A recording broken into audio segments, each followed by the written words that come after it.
Patología explicada desde la física. La patología que vamos a explicar a continuación es el derrame cerebral. Y los contenidos a abordar son la definición, los síntomas, los tipos de derrame cerebral, la descripción de las variables físicas, es decir, el comportamiento del cuerpo humano cuando ocurre un derrame cerebral, los factores que aumentan la probabilidad de sufrir un derrame cerebral y algunas recomendaciones. ¿Qué es el derrame cerebral? El derrame cerebral, o también llamado clínicamente accidente cerebrovascular, ocurre cuando el flujo de sangre se altera debido a que el vaso sanguíneo se bloquea por la formación de un coágulo o cuando el vaso sanguíneo se rompe produciendo una hemorragia interna. Este se va a presentar en una área del cerebro cuando las células empiezan a morir por falta de oxígeno y de nutrientes que necesitan para funcionar.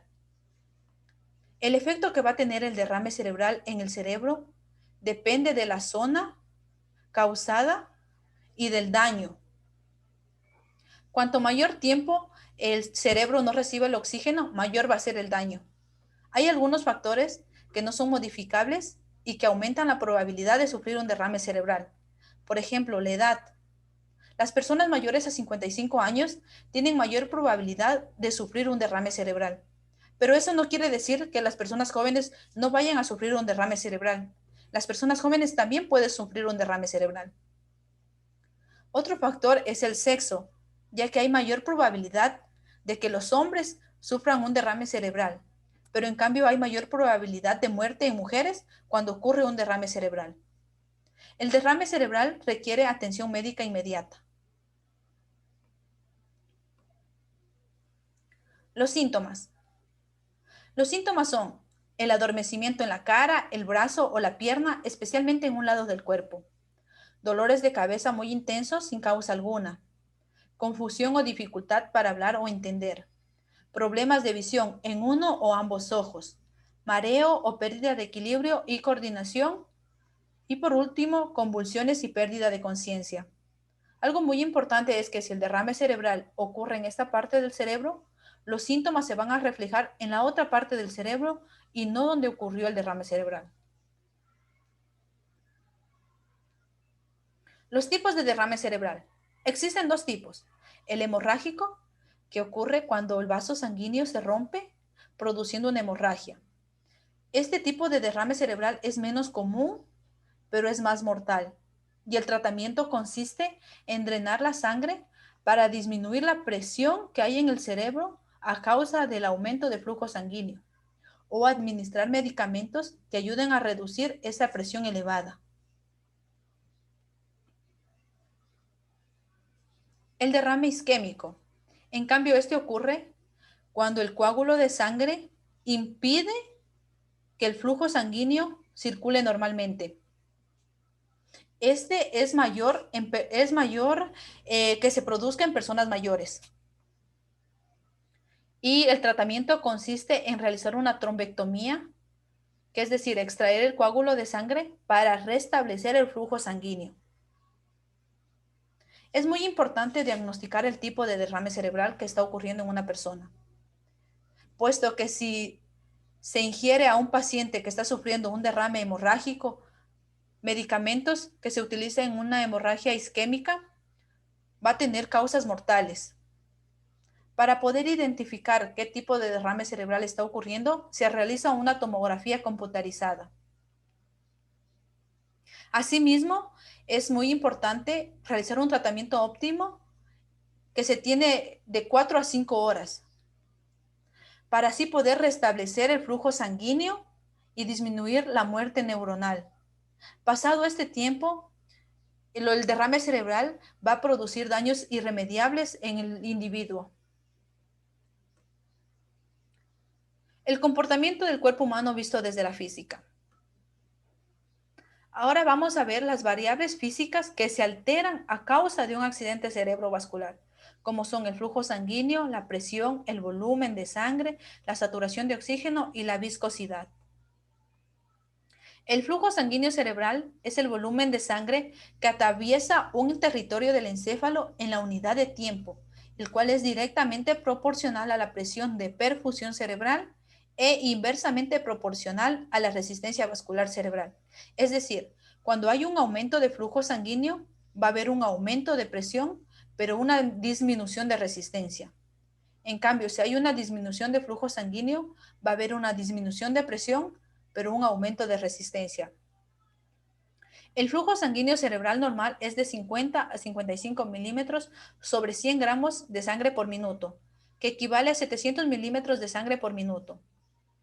La sangre llega al cerebro por las arterias carótidas y por la arteria basilar, la cual a través del polígono del Willis permite la entrada de sangre y estas arterias distribuir la sangre en todo el cerebro.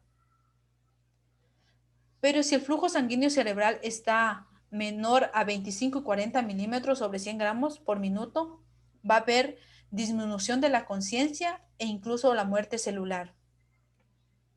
Una gota de sangre tarda 7 segundos para pasar de la arteria carótida interna a la vena yugular. La presión sanguínea. La presión es la fuerza que ejerce la sangre por unidad de superficie del vaso que la contiene. La presión y el radio tienen una relación directa, como se puede ver aquí en esta imagen. Aquí tenemos una arteria normal. Pero ¿qué pasa cuando la presión aumenta? El radio también va a aumentar, provocándose una arteria dilatada. Este tipo de arteria es común en un derrame cerebral hemorrágico. En cambio, cuando la presión disminuye, el radio también va a disminuir y la arteria en cambio se va a contraer, provocándose un derrame cerebral isquémico. El flujo sanguíneo cerebral normal funciona entre unas presiones arteriales medias aproximadas de 60 a 150 milímetros de mercurio. Presión menor a 60 milímetros de mercurio va a producir un derrame isquémico y mayor a 150 milímetros de mercurio un derrame hemorrágico. La viscosidad de la sangre. La viscosidad es la resistencia que pone un fluido de sangre al desplazarse. Cuanto mayor viscosa es la sangre, mayor va a ser la caída de presión. En cambio, la viscosidad y la resistencia tienen una relación directa. Es decir, cuanto mayor es viscosa la sangre, más espesa, mayor va a ser la resistencia. Pero en cambio, la resistencia y el radio tienen una relación inversa. Cuando la resistencia es mayor, el radio va a disminuir. Y cuando la resistencia es menor, el radio va a aumentar. Conocidos estos términos, ahora vamos a ver qué pasa cuando ocurre un accidente cerebrovascular hemorrágico y cuando ocurre un accidente cerebrovascular isquémico. Cuando ocurre un accidente cerebrovascular hemorrágico, la presión arterial aumenta debido a que el flujo sanguíneo se incrementa, provocando la dilatación de las arterias e incluso la ruptura.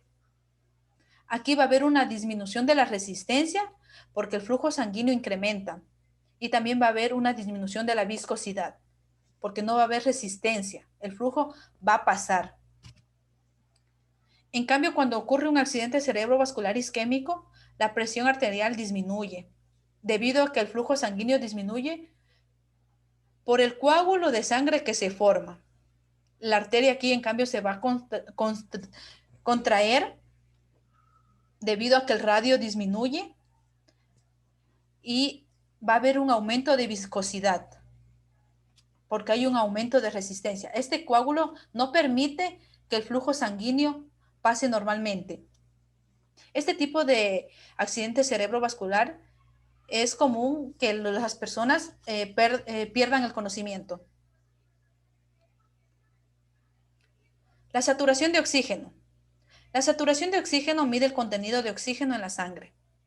El nivel de oxígeno en la sangre normal es de 75 a 100 milímetros de mercurio, pero los valores inferiores a 60 milímetros de mercurio ya indican una necesidad de oxígeno complementario.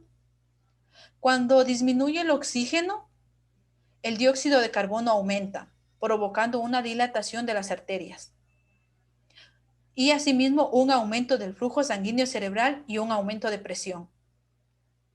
Como se puede ver en esta imagen, aquí el dióxido de carbono aumenta disminuyendo la presión del oxígeno.